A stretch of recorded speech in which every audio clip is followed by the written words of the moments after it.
जमीन उनकी फिसल दी।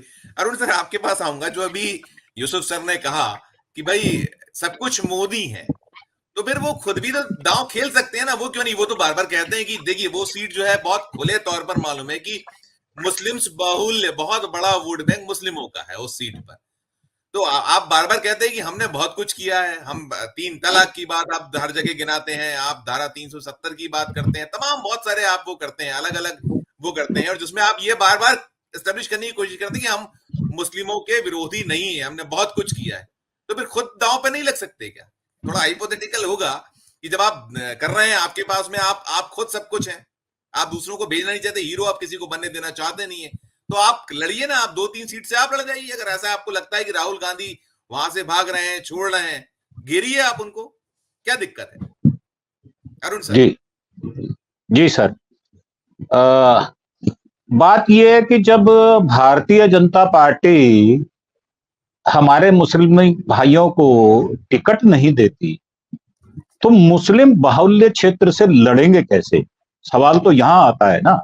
गिनाते आप तो है ना देखें, कि हमने हमने क्या क्या किया है, हम क्या कुछ कर जी रहे हैं, जी कितना गिनाते जी हैं? जी जी जी, मैं आपको एक ताजा उदाहरण दे देता हूं। आज हमारे एक बॉक्सर साहब हैं, जी, विजेंद्र वो जी। बदल गए। जी मैं उनकी उनकी इज्जत अफजाई के लिए एक शेर कह दूं कि हमारा अज़्म सफर कब किधर का हो जाए, ये वो नहीं जो किसी राह गुजर का हो जाए, उसी को जीने का हक है इस जमाने में, जो दिखे इधर का और उधर का हो जाए। बिल्कुल। सर, ये बीजेपी के अंदर 45% जो लोग हैं, जैसे 135 लोग तो ओरिजिनल बीजेपी के हैं, 169 तो इधर उधर के लोग हैं ना, जो दिखाई तो इधर देते थे और उधर के हो गए।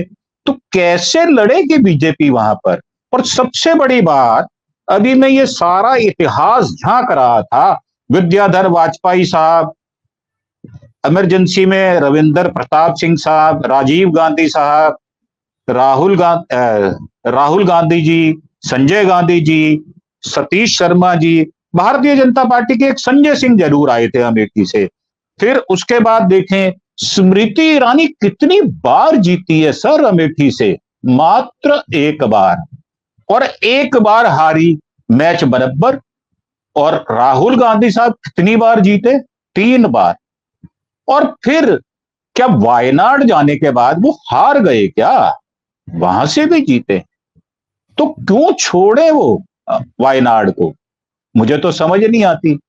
जब आप अपनी बॉल को दूसरे के कोर्ट में फेंकते हैं, तो आप भूल क्यों जाते हैं ये गेंद रिवर्स आपके कोर्ट में आने वाली है? और जब आपकी कोर्ट में आएगी और आप कहेंगे साहब ये तो आउट द लाइन है, तो ये कैसे चलेगा? ये चलने वाला है नहीं। ये जो पैंतरेबाजी है ना इसकी, ये सब समझ चुकी है दुनिया। आज हर आदमी के पास एंड्रॉयड फोन है। सर, मैं एक बात पूछना चाहता हूं, अगर किसी ने 13 रुपए किलो चीनी खरीदी हो, तो एक 100 किलो की बोरी मैं उसको फ्री देने वाला हूं। मुझे एक आदमी चाहिए मात्र जिसने 13 रुपए किलो चीनी खरीदी हो। और दूसरी बात मैं ये कहना चाहता हूं, जिस मेरे गरीब भाई ने राजीव गांधी हॉस्पिटल अमेठी में इलाज किया, करवाया हो, उसको दवाई ना मिली हो। जी सर, मैं, पर वो हुआ क्या था? आप उसका नजारे को तो याद रखें। हुआ क्या था वहां पर? बंद किसने करवाया था? सर, हॉस्पिटल आप खुलवा नहीं पाते, हॉस्पिटल बंद करवाने में अग्रणी आप रहते हैं। आप करते क्या है? आपकी जो चरित्रण है, आपका जो चित्रण है, वो बड़ा विभिन्न है। आप कहते कुछ और हैं, करते कुछ और हैं। राजेश भाई बड़ी अच्छी तरह से जानते हैं इन बातों को, इसीलिए वो ऑथेंटिक बात कहते हैं। उनकी बात को ध्यान से अगर सुने तो सारा चरित्र बाहर आ जाएगा। ये कहना कुछ और करना कुछ और। हमारे यहां पंजाबियों में कहावत है कि साइयां किथे तो बधाइयां किथे। सर, आओ ना आप, वायनाड आओ, आपका स्वागत है सिर माथे पे। एक अकेला सब पर भारी, बार बार तो कहते हैं, तो कुछ जी भारी जी जी सर, मैं उस पर भी आता हूं। 56 इंच का सीना। जी जी जी, मैं उस पर भी आ रहा हूं सर। आप पूरे विश्व में एक प्रधानमंत्री या एक राष्ट्रपति बता दें जो असेंबली के अंदर, लोकसभा के अंदर छाती पर हाथ मारकर ठोक कर ये कहता हो कि एक अकेला सब पर भारी। ये जो स्टाइल है, ये स्टाइल किस में शुमार होता है? ये बहादुरों में होता है, गुंडों में होता है, एक सौम्य व्यक्ति में होता है, एक शालीन व्यक्ति में होता है, एक राज्य अध्यक्ष में होता है, किस में होता है सर? 183 कंट्री हैं और कोई एक कंट्री बता दें जिसके प्रधानमंत्री ने कहा हो आओ मेरी छाती का नाप लो, मेरी छाती 56 इंच है। ये किसी ने कहा? पूरे विश्व में एक उदाहरण बता दो आप। मुझे एक भी उदाहरण याद नहीं है। इतनी पद पर पहुंचने के बाद शालीनता, सौम्यता, शब्दों का चयन, आप कहते क्या है? आप समर्थन किसका करते हैं? अभी मैं दिल्ली में नाम लिख रहा था, आप समर्थन करते हैं रमेश विधूड़ी साहब का, जो क्या कहते हैं 1 मिनट में रिकॉर्ड है पूरे वर्ल्ड में सर, 9 गाली निकालते हैं वो। और समर्थन किसका करते हैं? आप करते हैं प्रवेश वर्मा साहब का, जमुना के ऊपर खड़े होकर कैसे मधुर शब्द कहते हैं वो एनवायरमेंटल डायरेक्टर को। और आप क्या कहते हैं? मीनाक्षी लेखी, बड़ी पीएन लेखी की बेटी है, बड़ी सौम्य है वो, परंतु जब स्त्रियों के बारे में, महिलाओं के बारे में प्रश्न किया जाता है तो गाड़ी में किस स्पीड से भागती है। मुझे लगता है कि शायद 100 मीटर में जाती तो जीत जाती, परंतु आप और बात करें, गौतम गंभीर साहब पहले ही भाग जाते हो तो कहते हैं मैं तो टिकट ही नहीं लेना चाहता।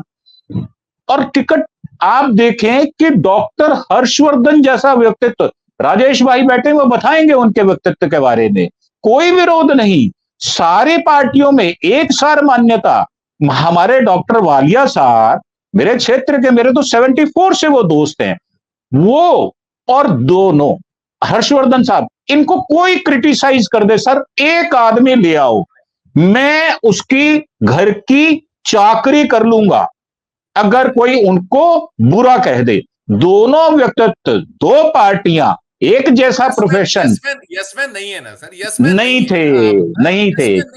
डॉक्टर वालिया जब राजाराम चौक बनाया गया, ओवरब्रिज बनाया गया, राजेश भाई बहुत अच्छी तरह से दिल्ली को जानते हैं, तो किसने किया? वो चुंगी का जो चौक था उसमें 20 मिनट खड़े होने पड़ता था, गाजीपुर का जो चौक था 40 मिनट में पार किया करते थे। सर कौन लोग थे वो? कौन लोग थे वो? कहां चले गए? और आपके कौन है? आपके हैं सर टैनी साहब। क्या बाई गॉड, वल्लाह, वो तो मुबारक देनी चाहिए ना उनको कि उनका पुत्र ऐसा ऐतिहासिक काम करता है, किसानों के बच्चे को अपनी गाड़ी में रौंद देता है। और कौन है? चिन्मयानंद साहब।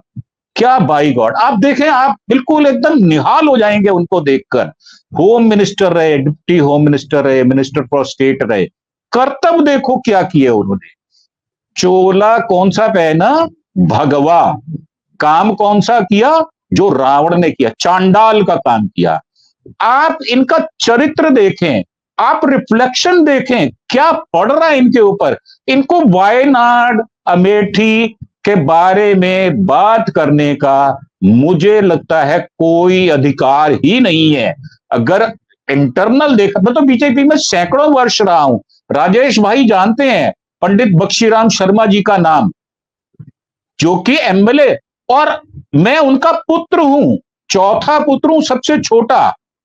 आज भी 24 वर्ष बाद भी एक भी पार्टी का एक भी कार्यकर्ता उनके नाम पर दाग लगा दे, सर मैं पूरी जिंदगी उसकी गुलामी करूंगा।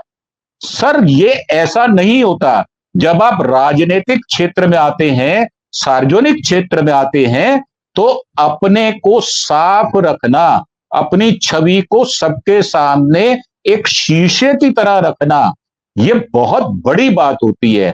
आप कहते कुछ और हैं। 2014 के सर अपने कम से कम वीडियो सुन लें। आपने तो क्या कहा? आपने चाय पिलवा दी सर, गुरु नानक साहब को, कबीर साहब को मीटिंग करवा दी। कौन सी किताब में पढ़ लिया आपने? मुझे आज तक वो रिकॉर्ड नहीं मिला, हिस्ट्री की किताब नहीं मिल रही सर, मुझे ढूंढते ढूंढते 10 साल हो गए। आप करते क्या है? आप दोष किसको देते हैं? हमारे जो सुरक्षा के सबसे बड़े अधिकारी रहे उन पर दोषारोपण कर देते हैं। 47 में ये हुआ, फलाने में वो रिजाइन कर गए, रिकॉर्ड उठा के देखो तो वो तो नेहरू जी के साथ काम कर रहे थे। आप बोलते क्या है समझ नहीं आता, करते क्या है वो दिखता नहीं है, और आप दावा ठोक कर एक छाती पे एक बार हाथ मार के ये भी कहते हैं मैं दे रहा हूं राशन 85 करोड़ लोगों को। सर शर्म आनी चाहिए। अगर हमें किसी को, अपने भाई को भी एक वक्त रोटी खिलानी पड़ जाए तो हमारा भाई कहता है नहीं नहीं मैंने खाना खाया हुआ है। आप 85 करोड़ को अनाज दे रहे हैं, कैसा अनाज जिसको कबूतर नहीं खाते, वो अनाज दे रहे हैं, और आप कहते हैं कि मैं दे रहा हूं। और एक सीन छोटा सा बताता हूं। एक बेचारी बुढ़िया वो गलती से ये कह देती है कि मैं मोदी जी का नमक खा रही हूं, वो आपको सुनाई देता है और उसको आप क्लेम करते हो। आप में कितना चरित्र उच्च श्रेणी का होगा, आपको शर्म नहीं आती ये सब करते हुए? क्या बेशर्मी इतनी ओढ़ ली आपने? सर आज उनका पर्दाफाश हो चुका, जो बॉन्ड का आपके सामने पूरा चित्रण आ गया, ट्रेल साबित हो चुकी, और अभी तो बचा हुआ है पीएम केयर फंड जिसमें असली घोटाला है। और मैंने बहुत पहले कह दिया था 460 दफ्तर बनाए हैं सर इन्होंने 5 स्टार, 270 दफ्तर निर्माणाधीन है, अरबों खरबों रुपए लग गए। आप बड़े दावे से कहते हैं कि बीजेपी का दफ्तर 5 लाख स्क्वायर फीट का है। झंडेवालान में जब पहाड़गंज से मदनलाल खुराना के एरिया से मैं इंपीरियल सिनेमा के पास रहा करता था प्रताप स्ट्रीट में, मैं पैदल झंडेवालान जाया करता था। नूतन मराठी में शाखा लगती थी, गुरु गोलवलकर जी वहां आया करते थे, और मैं उनकी गोद में खेला हुआ बच्चा हूं। उस समय की बीजेपी, उस समय की आरएसएस क्या वही रह गई क्या? कितना बदल दिया आपने सारा सीन।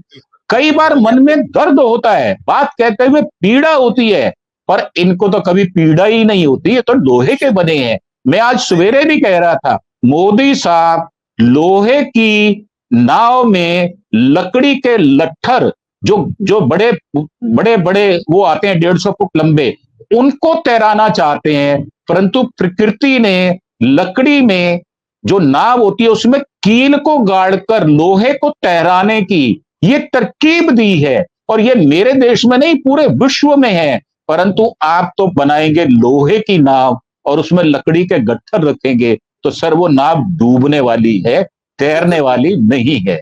बस यही कथन है मेरा। जी जी, आप सही कह रहे हैं। देखिए हम लोगों ने पाया है कि वो भी एक थी कि अटल आडवाणी की एक बीजेपी होती थी।